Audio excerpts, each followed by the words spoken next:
Okay, I'm back with my handy dandy notebook.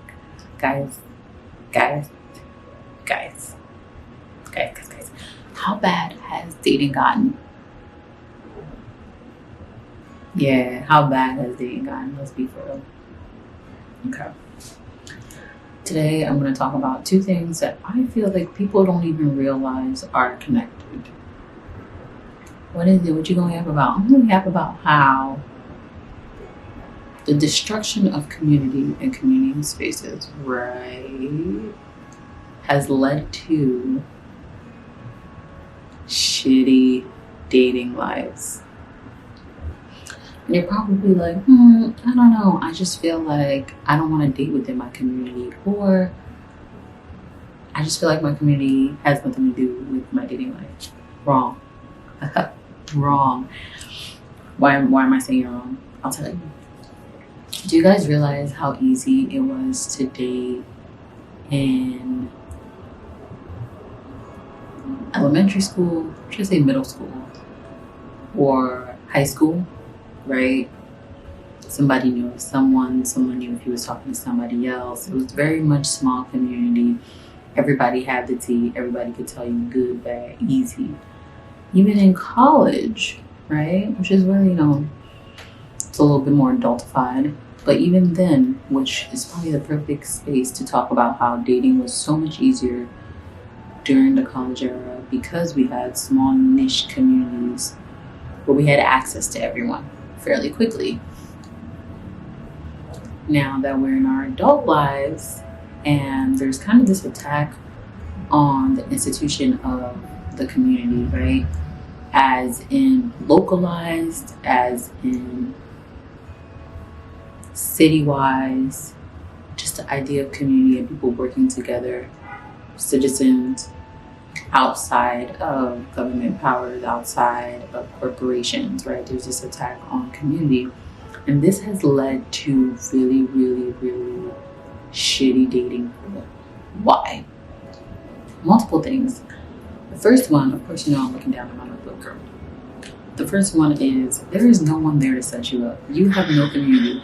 People live in these cities, like New York, and know a couple people, right? But they're sporadic people. And in this sporadic group of people, they tend not to mix friends, right? These are my work folks, these are my whatever folks. And you might see, you're lucky you meet one or two people at a birthday party, but there aren't community events that will lead to you meeting someone new. And then even then, how frequent are you in interaction with these certain people that you know in the city that you can even trust if they do connect you with someone or set you up on a blind date? Right? We don't see those people that much. We like isolation. I'm not even sure we like community anymore, but that's a topic for another day.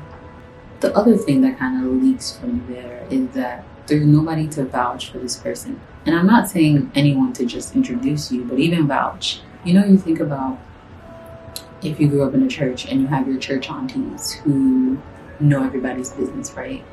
And can say, oh, I heard he was blah, blah, blah, blah, blah, whether it be the truth or not. I heard that boy was flirting with Deacon something's daughter. The tea is spreading, right? It may not be true, it might be true, but there's people around who can vouch. There's people around who can say, hey, I've seen this person, I've known this person for a day long, and they act this way. The thing is, the only people we have to vouch are people who we have handpicked, and sometimes those are not the best people.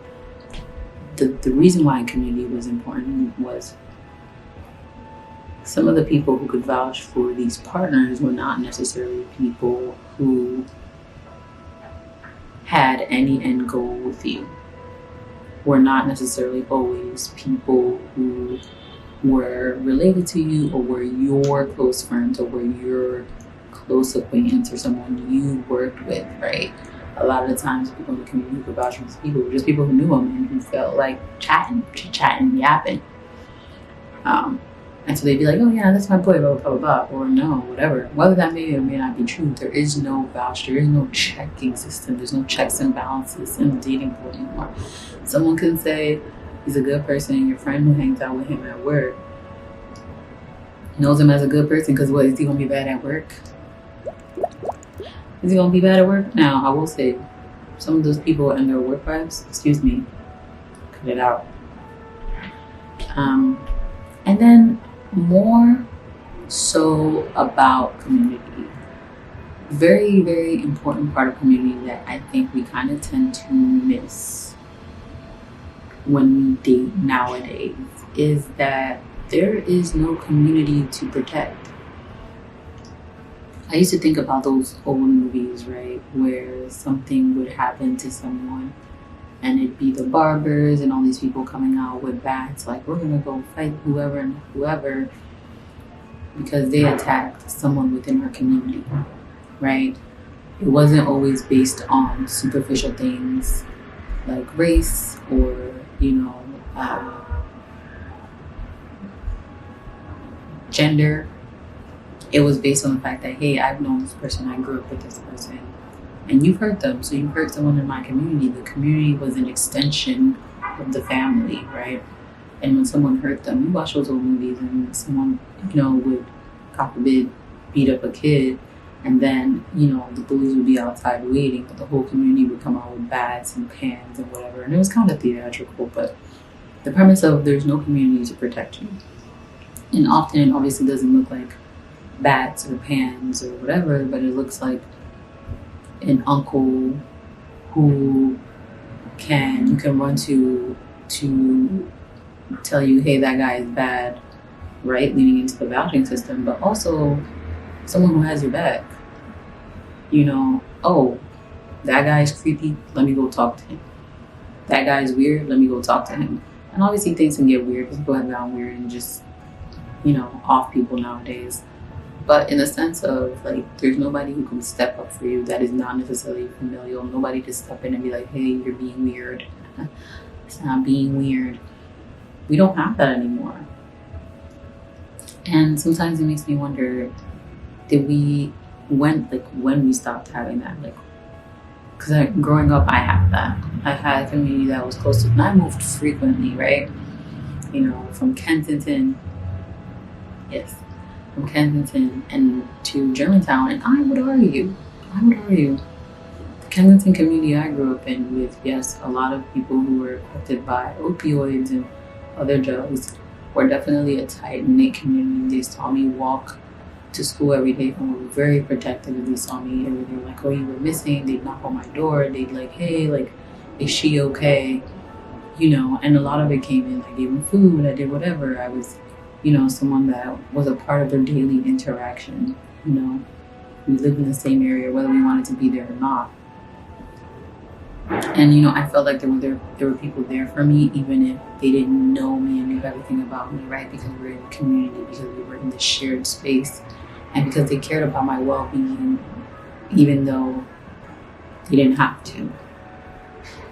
That is the part that's changed.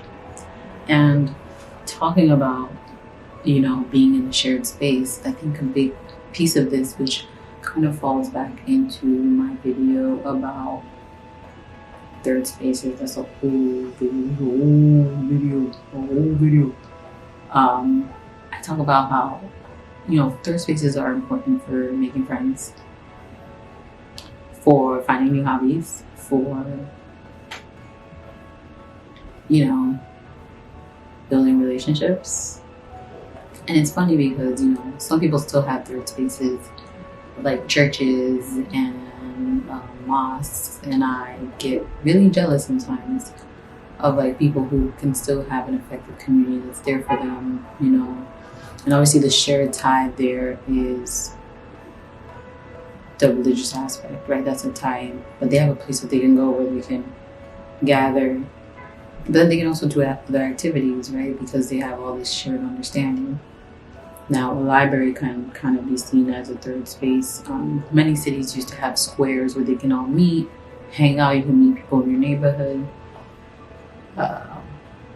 Playgrounds, community places that were just community places. And I feel like with the fear of, like, gang violence, gun violence, thievery, kidnapping, whatever crimes, we've kind of moved away from third spaces kind of drastically. I would say even to the point of like meeting areas or places in general, not having places where people can gather because they'll call it loitering. They don't want people to have camaraderie.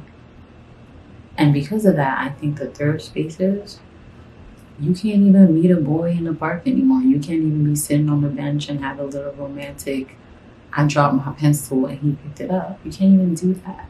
A lot of these things were taken away from us in the name of corporate. And I think sometimes we like to think that not everything is connected, but everything is connected. Your dating life sucks because corporations don't want us to have community. And often we find our best partners amongst a community, people who can tell us, he's good, he's bad, whatever. I'm not saying he'll be perfect or they'll be perfect or she'll be perfect, but I'm saying that we used to have people we could go to, right, to help continue to build the community and have children and add to the community. We're no longer able to do that, right? Because they don't want people also realizing, hey, maybe the way we're being treated is wrong.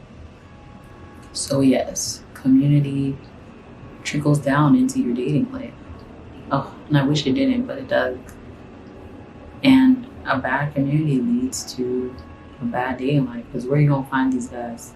Swiping? Girl.